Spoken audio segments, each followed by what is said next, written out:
Here's what I actually said from this very room to the Supreme Court of the United States on a case involving this DA's office. The Second Circuit is wrong. It should be reversed. If not reversed, the decision weaponizes 2,300 local DAs. An overwhelming number of them are elected to office and are thereby accountable to their local constituencies. The decision would allow any DA to harass, distract, and interfere with the sitting president. Subjects the president to local prejudice that can influence prosecutorial decisions, and to state grand juries who can then be utilized to issue compulsory criminal process in the form of subpoenas targeting the president. This is not mere speculation. It is precisely what has taken place in this case. Well, call me Nostradamus because I got that one right. I said exactly what they said would happen, happened. And that is you've weaponized these DAs, and now they get a gag order so that the current leader in the Republican side of this, for president, for the nomination, Donald Trump, former president of the United States, can be attacked mercilessly without any hindrance. They could attack him, and Ric Grenell's joining us, and they could run ads against him. That'll be Republicans and Democrats, by the way, and they're going to run ads about these cases. And he, according to this judge, here's what he can say. Nothing. Which is, by the way, the opposite of what the First Amendment works. So I said it. You're weaponizing these DAs. They put their thumb on the scale of an election, and Rick, they're doing it again.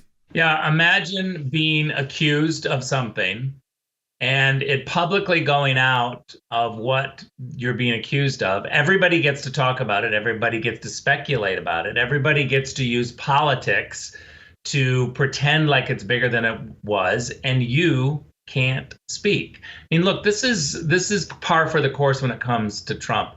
Washington, D.C. has put the word out that they don't want this guy to come back. All of Washington, D.C., the media, the newsrooms, the political types, all of the elites. Think about that. Washington, D.C. is so afraid of Donald Trump that they will do and say anything, and they constantly talk about him and push him. Even the reporters who are supposed to be covering the White House, Joe Biden's White House, constantly just talk about Donald Trump. They cannot get enough of this. And so you eventually, the rest of us outside of DC have to ask ourselves, why? Why are they so afraid of Donald Trump? Why do they spend every waking moment trying to knock this guy out? It's because when he goes there, he doesn't play by their rules. But the rule that this judge took the First Amendment and literally turned it upside down. I mean, literally. So they would have to argue there's a compelling governmental interest to protect the defendant. That's the compelling governmental interest to a fair trial. So the way they're doing it is everybody will run an ad saying how bad this guy is and what he did in New York is a crime, and the Democrats will run it, Republicans will run it too, and it's going to be out there, and he's going to be doing a town hall tomorrow at CNN, and they ask him, and he says, I can't talk about that, even though I've got exculpatory evidence in my hand. I cannot discuss it. To me, that is totally absurd, and what the former president's lawyers need to do is take that to the appellate division, which is their court of appeals. Let me get out of the domestic, Rick, and move over to the foreign policy in the Middle East. A lot of turmoil last night in Israel because of attacks by Hamas and in cahoots with Hezbollah, which is no great shock. But I looked at the situation. I knew you were going to be on today. And I said, the Middle East seems to be returning to the Obama-Biden era of Middle East turmoil rather than when you were in office and we had the most progress on peace that we'd seen with Israel's neighbors, including with the Abraham Accords and all. Abraham Accords, Muslim countries, predominantly Muslim countries, working with Israel in joint economic deals. And now it seems like we're in fast forward reverse. Look, I've spent 8 years at the UN, and the one thing that I've learned is that without American leadership, little gets done. And we don't have leadership from the Joe Biden team. I mean, Jay, I'm telling you, I don't think that there's a country in the world or region in the world that is better off today under Joe Biden's leadership than 3 or 4 years ago. It just, every region is in crisis.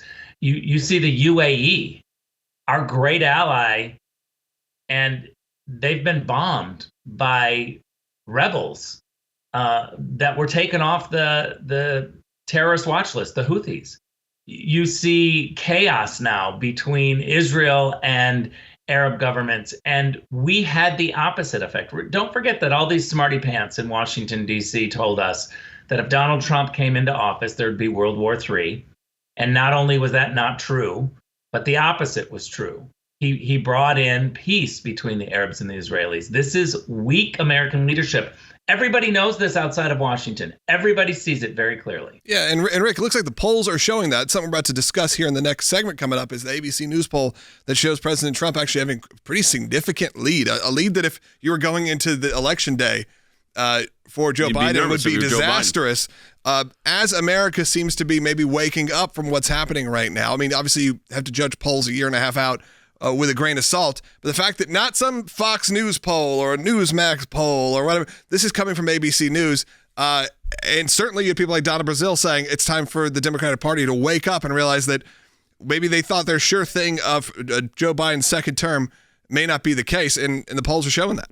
Look, politics is always about promises of what I will do, and people who have a slick speech and they talk a good game and they make promises, and people then say, oh, I like that vision. I like that promise. I'm going to vote for that politician because of what they're promising. But reality has struck the 2024 race. We haven't had a situation in modern history where we get to show the actual achievements of the two people running for president. You can see the Biden world affairs and the Biden economy, and you can see the Trump world affairs and the Trump economy. It's not about promises of what I might do. It's about the reality of what the situation is. And people see that. And when faced with a Joe Biden economy versus Donald Trump economy, it's a landslide victory for Trump. Let's take Lisa's call. We've got time. We got a minute and a half here. All right, Lisa in California, you're on the air. Hey, Lisa. Hi, thanks for taking my call.